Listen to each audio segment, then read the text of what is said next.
Bill ਬੜੇ ਜਨਾਬ ਹੁੰਦੇ ਪਏ ਨੇ। ਇਮਰਾਨ ਖਾਨ ਜਲਸੇ ਕਰਦਾ, ਅਸੀਂ ਕਰਦੇ ਸੀ, ਕਹਿੰਦਾ ਕਰੋਨਾ ਆ ਗਈ, ਤੇ ਹੁਣ ਕਹਿੰਦਾ ਉਹਨਾਂ ਵਾਸਤੇ ਕਰੋਨਾ ਕੋਣੀ ਗਈ। ਆ ਬਿੱਲ ਕਿੰਨੇ ਕਿੰਨੇ ਭੇਜੇ ਨੇ।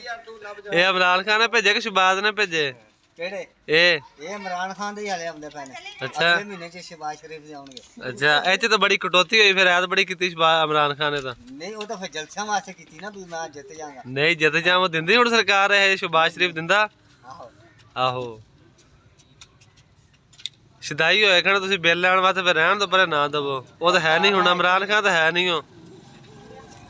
ਹੈ ਬੋਲਦਾ ਨਹੀਂ ਹੁਣ।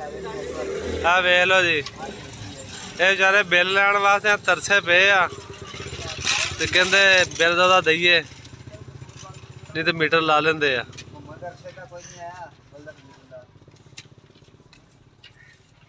ਚਲੋ ਦੋਵੇਂ ਲੱਭ ਕੇ ਇੱਕੇ ਵਾਰੀ ਉੱਤੇ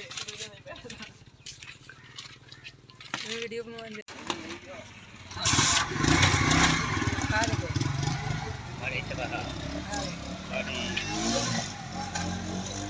ਲੱਭ ਲਾ ਚਾਚਾ, ਤੂੰ ਵੀ ਆ ਜਾ, ਜਲਦੀ ਆ ਜਾ, ਬਿੱਲ ਲੱਭ ਲੈ ਤੇ ਬਿੱਲ ਜਮਾ ਕਰਾਓ। ਸ਼ਹਬਾਜ਼ ਸ਼ਰੀਫ ਆ ਗਿਆ, ਗਵਰਨਮੈਂਟ ਬੜੀ ਭੁੱਖੀ ਹੋਈ ਖੜੀ ਆ।